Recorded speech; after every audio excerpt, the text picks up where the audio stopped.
reasons why the Yagi antenna is a good solution in some cases for 4G or 5G. Keep it simple, keep it real.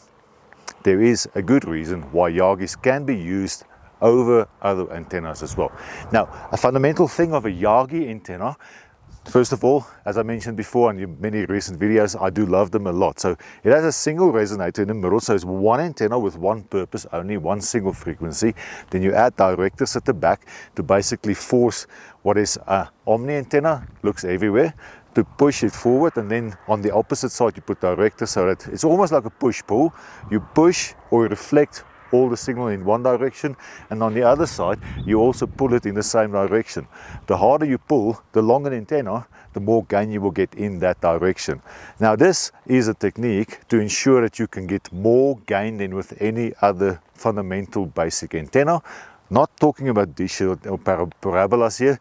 They are completely in their own league and they would be bigger at gain, but they are more clunky.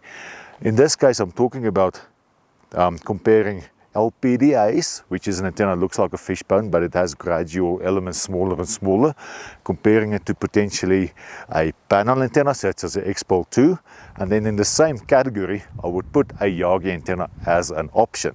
A Yagi antenna has one purpose, one frequency where it works really well. Now that frequency can be wide-ish, so it's a whole range of frequencies, but if you look at what 4G and 5G and also, like, let's say dual band Wi-Fi or Wi-Fi 6E would do, they require much more than what a single Yagi can ever dream of doing. So if you're going to use a Yagi, you can get more gain, more powerful antenna in a specific direction, such as, say, for instance, I'm in the mountains here in Colorado.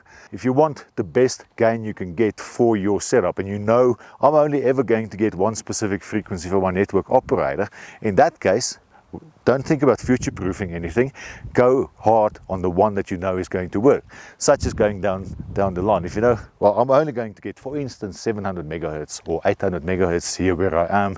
You could do some research. You could get somebody to do a desktop or a site survey for you, and they tell you, nah, there's only one frequency that you can use. Yagi is an awesome idea. Higher gain, so you will get more gain than with any of the other antennas that I mentioned, LPDA or a panel type antenna as a single nice box, but it will be better in that one direction. You can still install two antennas, so you can make it a MIMO.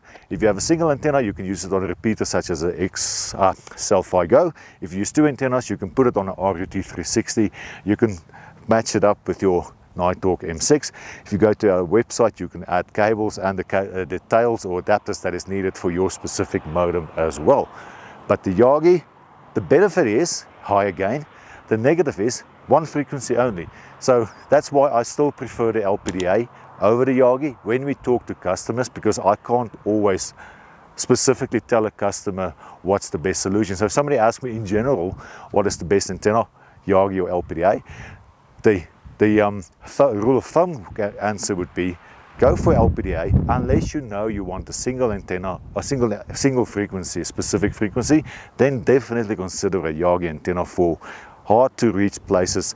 Mountains is an awesome example of hard to reach places. You may get reflections, but you definitely won't get a signal that is a tower behind any of these hills.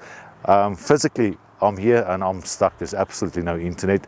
So of course this is an extreme example, but back in home in Australia, in the Adelaide Hills or so forth, you might have just a little bit of a signal. You say, well, let's get the best band 28, 700 meg that we can get. There's not going to be any 5G in the sub 6 gig band anytime soon. Go for Yagi, get that. You will have a good signal, and that's then what you will do. Awesome, thanks for watching. If you want the Yagi antenna, do contact us. It's currently not listed on our website because it's not part of the general selections, but it's always available. We would probably recommend the RFI Yagi antenna. There's an awesome range of options, specifically in the 700 meg band for RFI, available at rfshop.com.au. Don't look for it on our website, but give us a call. Email us on inquiries@rfshop.com.au or give us a call. The website or the e-phone number is on our website. If you're an international customer from overseas and you have questions about this, give us a note underneath and subscribe to our channel. Thanks for watching. See you again soon. Cheers. Bye-bye.